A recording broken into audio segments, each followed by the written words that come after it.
البدع والأهواء، أهل البدع العقائدية وأهل البدع السياسية.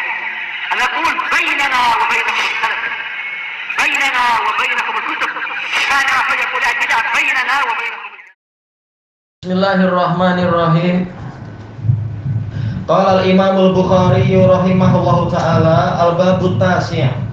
Bab yang ke-9, bab qaulin Nabi sallallahu alaihi wasallam rubba muballighin aw amin sami'.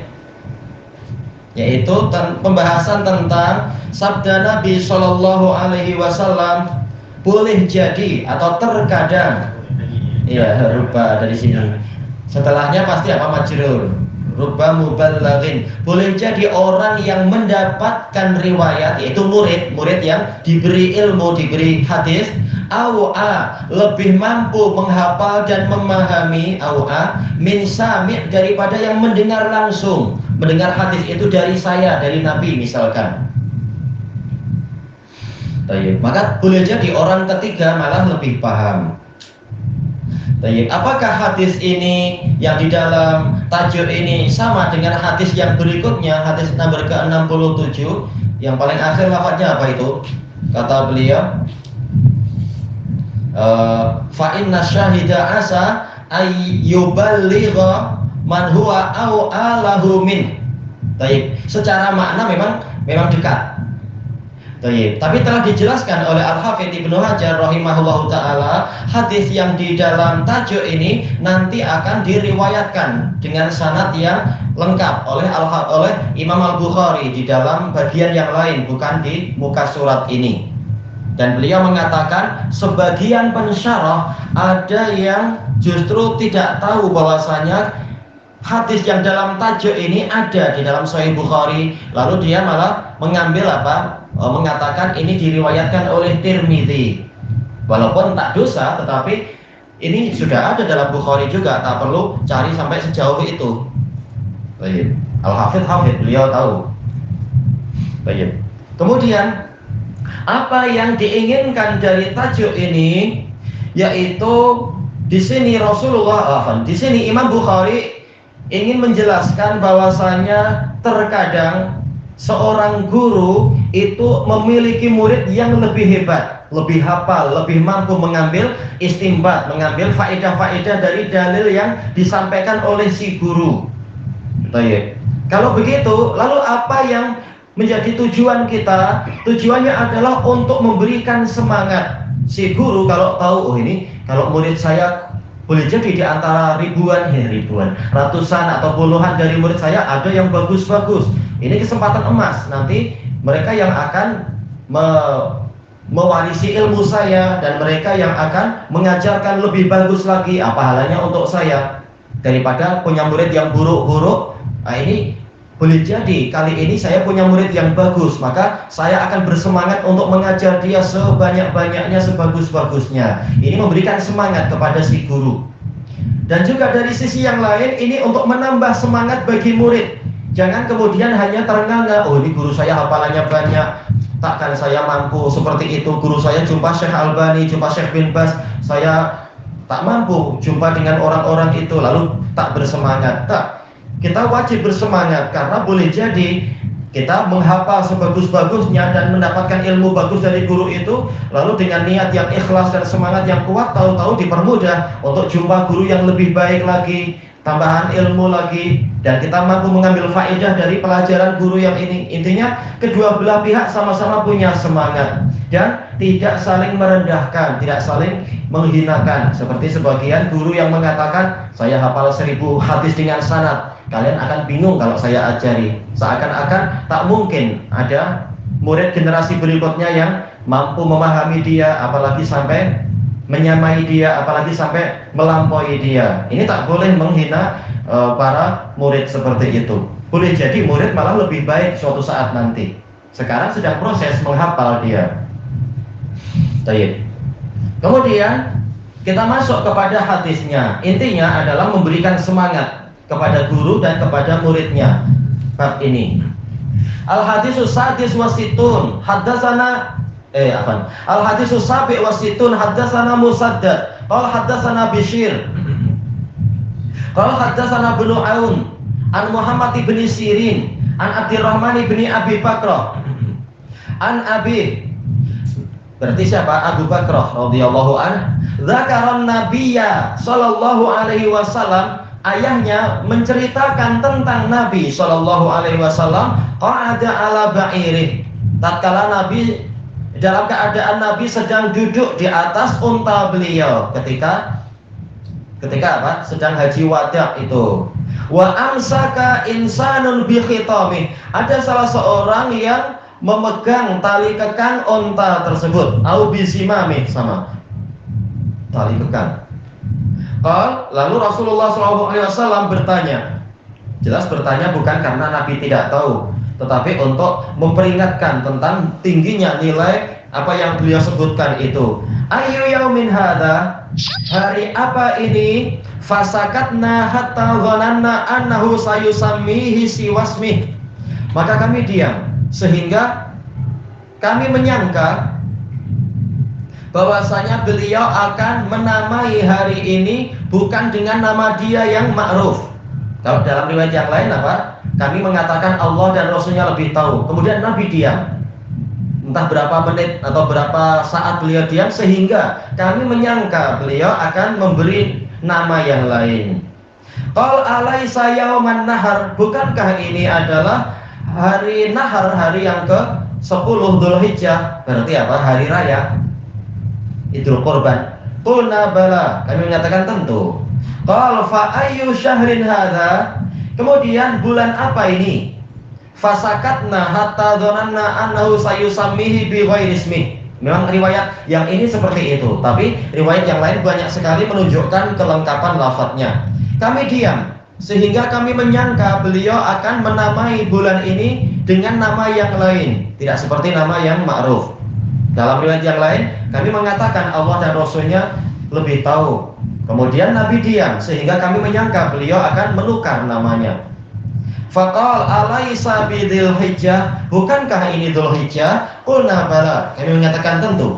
Qal fa inna dima'akum wa amwalakum, kalau dalam riwayat yang lain Rasulullah tanya ayyu baladin hadza, negeri apa ini? Kami mengatakan Allah dan Rasulnya lebih tahu. Lalu Rasulullah diam sehingga kami menyangka beliau akan memberikan nama yang lain. Lalu beliau mengatakan alaisa al-baldah atau alaisa baladal haram, bukankah ini tanah suci? Nah, baru kemudian masuk ke yang ini.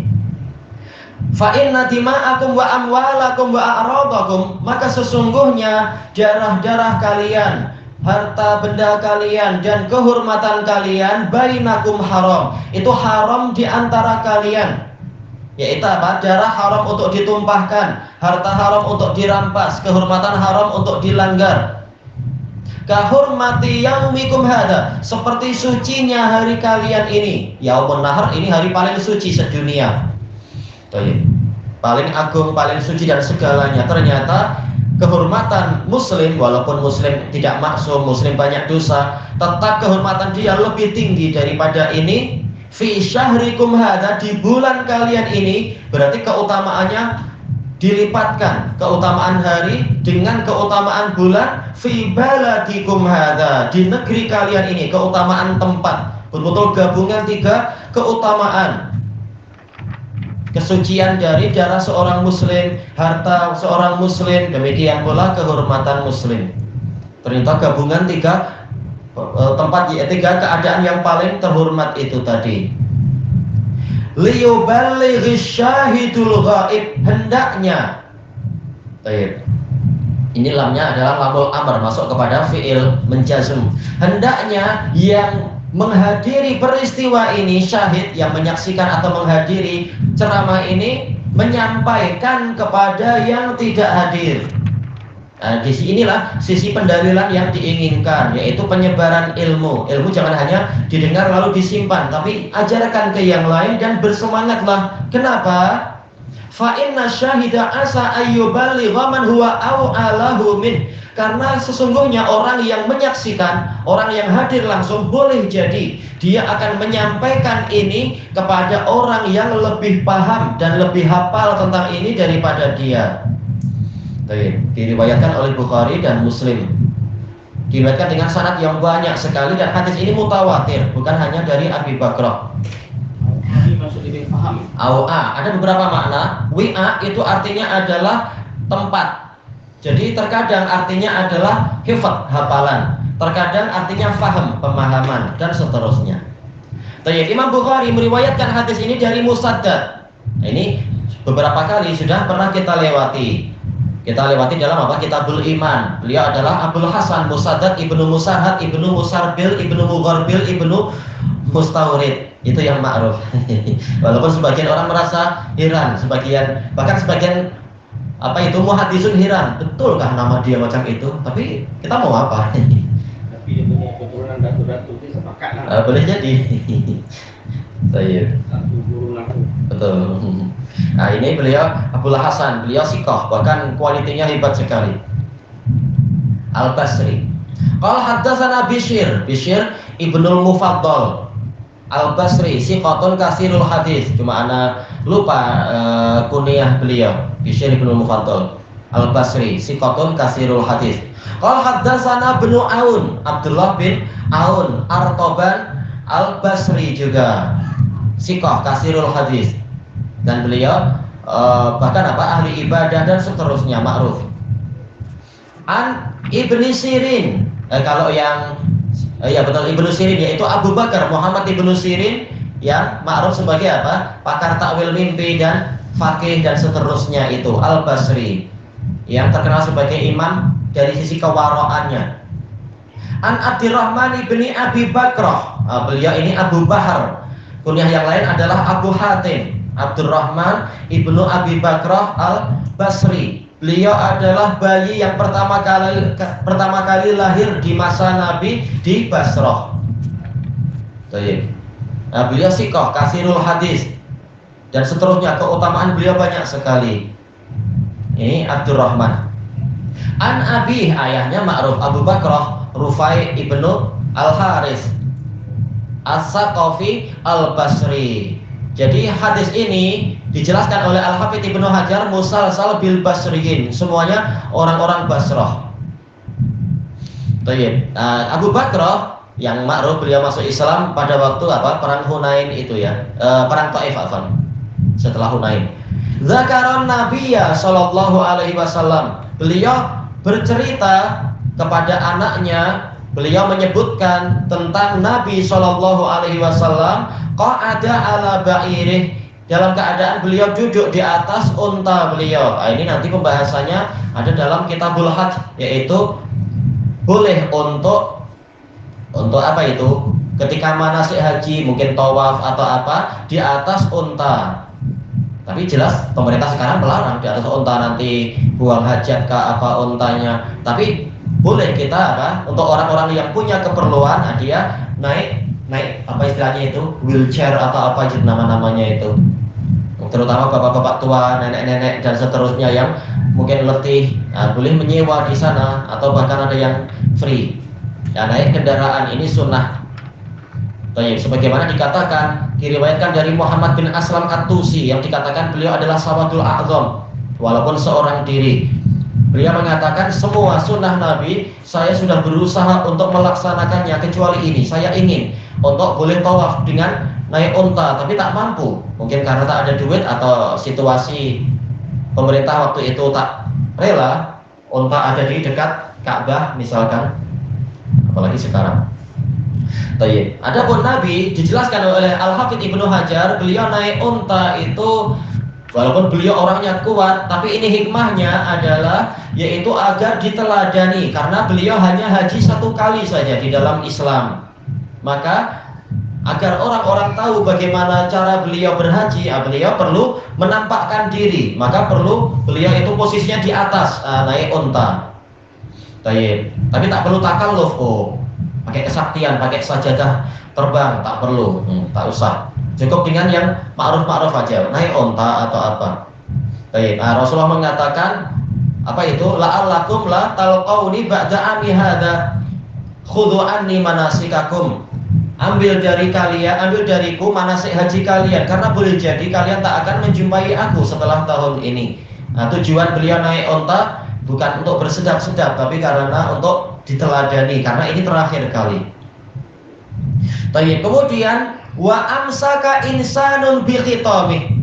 Sementara ada orang yang memegang tali kekang audizima misalnya ya, tali kendali dari onta tersebut. Dijelaskan oleh para pensyarah ini menunjukkan yaitu digalakkan mengekang kendaraan. Berarti kalau sekarang apa? Breaknya dijaga baik-baik, jangan nanti sembarang-barang melanggar siapa di depannya dan seterusnya. Tetap dijaga, jangan sampai hewan itu tak terkendali kemudian merugikan pihak yang lain atau bahkan merugikan kita sendiri. Tahu-tahu dia melompat, kita tak siap, kita jatuh. Maka memang tali kekang itu wajib ada. Walaupun sebagian orang mengatakan ini kan menyakiti hewan, terutama di beberapa tempat bukan sekedar diikat biasa, tetapi dicocok hidungnya seperti lembu dan lain-lain itu, hidungnya dilubangi agar talinya tidak lepas. Memang ini berdarah. Setelah itu kering, ya sudah, tak masalah. Ini demi kemaslahatan yang lebih besar. Jelas kalau kita bayangkan hidung kita dibuat gitu, oh sakit sekali.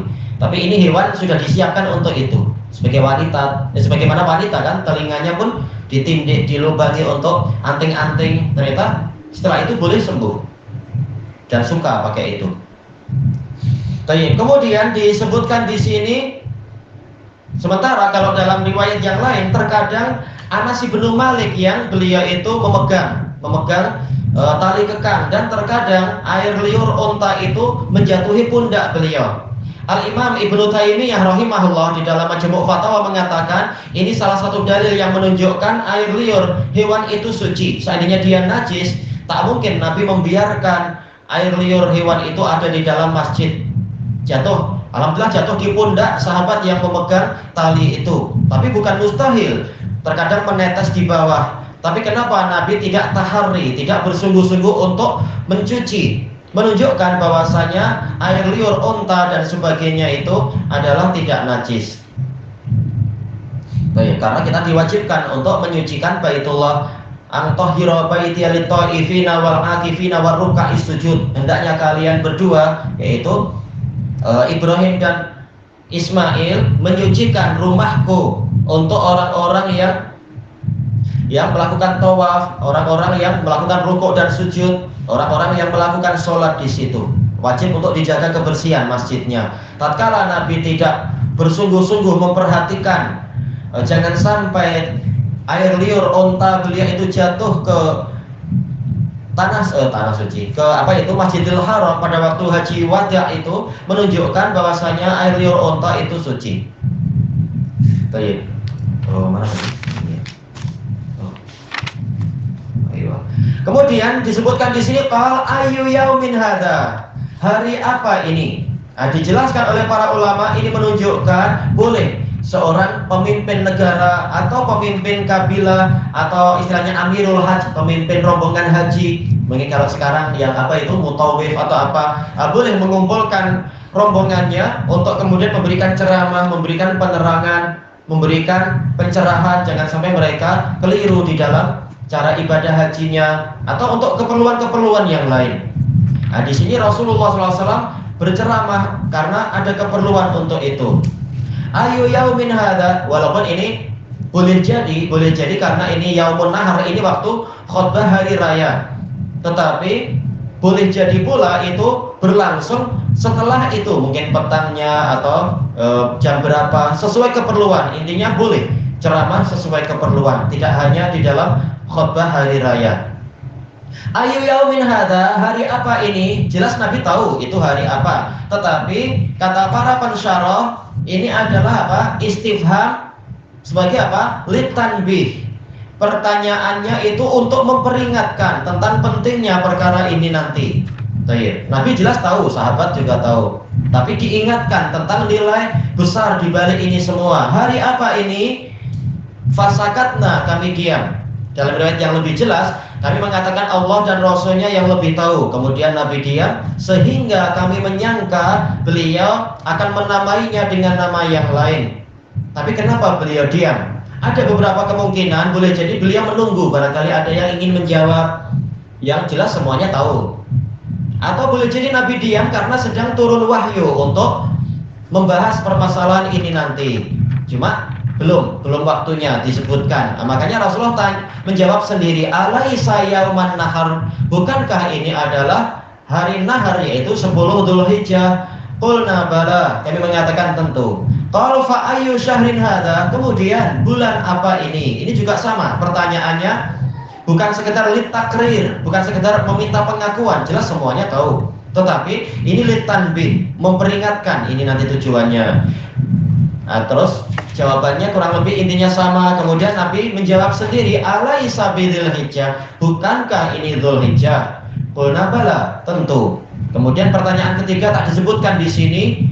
Kata sebagian pensyarah, boleh jadi sebagian rawi meringkas, karena rawinya tahu tujuan intinya bukan pada masalah ini. Tujuan intinya adalah nanti lafaz hadis yang terakhir itu. Imam Bukhari, kata Al-Karmani, beliau akan selalu berusaha meriwayatkan apa adanya, walaupun terkadang beliau meringkas. Tapi kalau beliau memiliki banyak sanad dan memiliki banyak riwayat dalam pembahasan yang sama, masing-masing akan beliau letakkan sesuai dengan bab yang tepat menurut beliau. Nah, kali ini beliau dohirnya memilih riwayat yang sangat singkat ini, yang jelas kurang kalau kita lihat, kita bandingkan dengan riwayat yang lain. Tapi kenapa beliau memilih ini di sini? Karena yang menjadi sisi pendalilan bukan yang itu, tapi yang akhir hadisnya, maka tidak masalah. Makanya nanti Bukhari akan mendatangkan riwayat yang lebih lengkap di banyak tempat di dalam kitab ini, insya Allah. Kemudian beliau, Rasulullah SAW bersabda setelah menyebutkan 3 perkara, lalu masuk kepada intinya.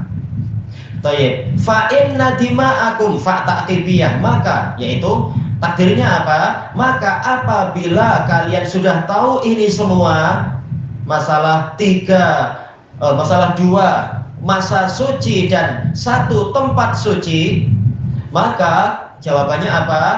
Inna dima'akum wa amwalakum wa a'radakum bainakum haram. Sesungguhnya darah-darah kalian, harta benda kalian, dan kehormatan kalian, marwah kalian, itu adalah haram di antara kalian. Haram untuk kemudian apa?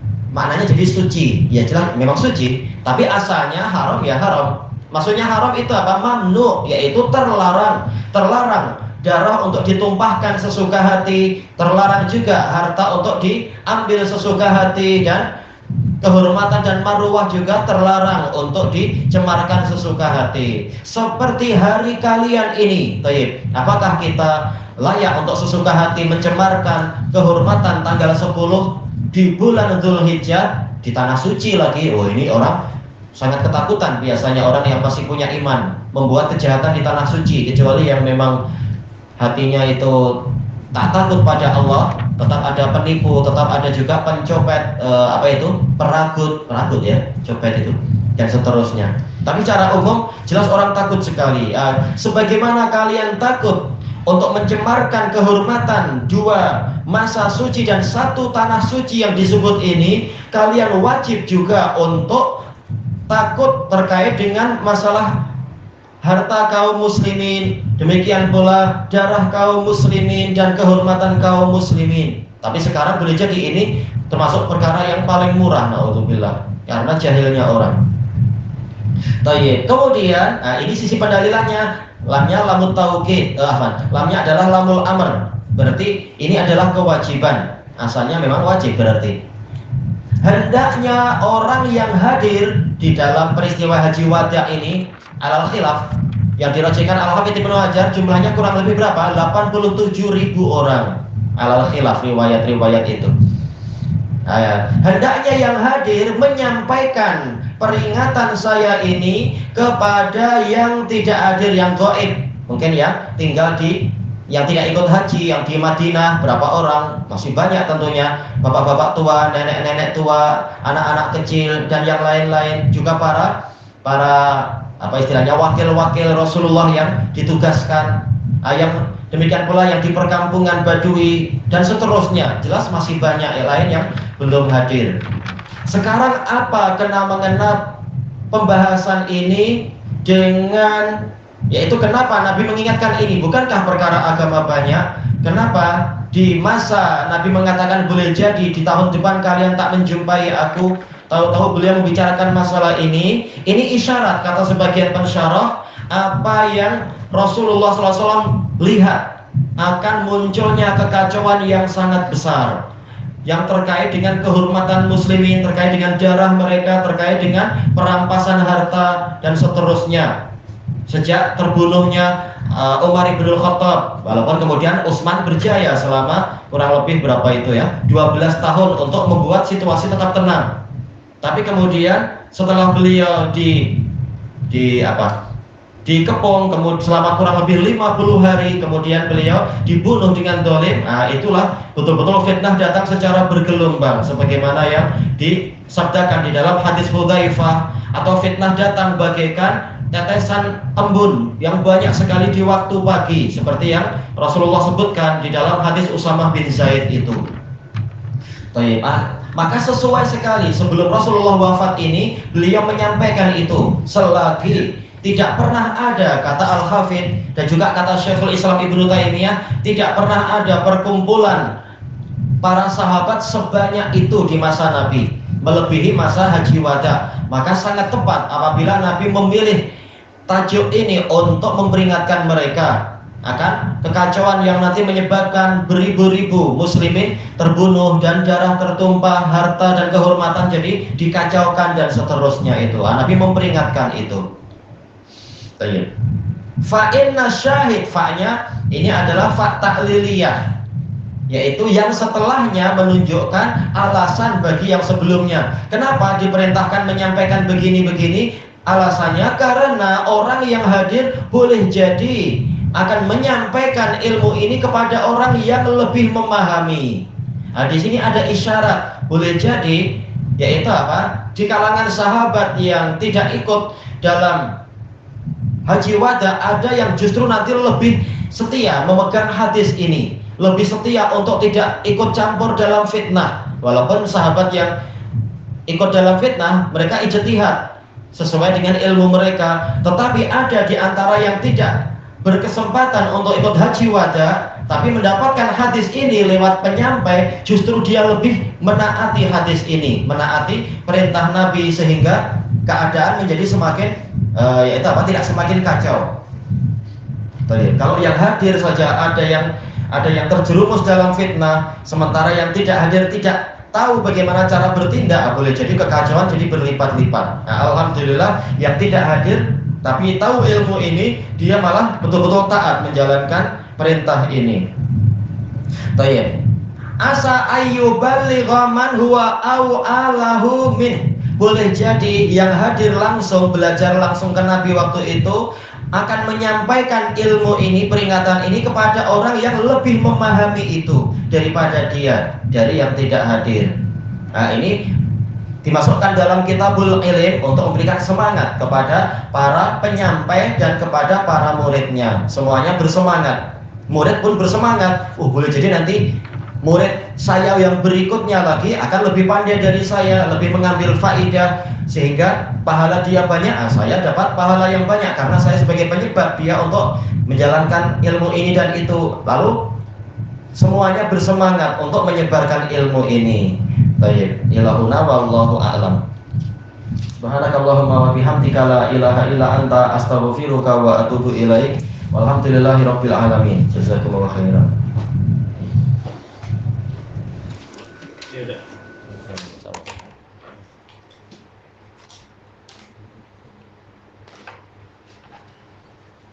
Dalam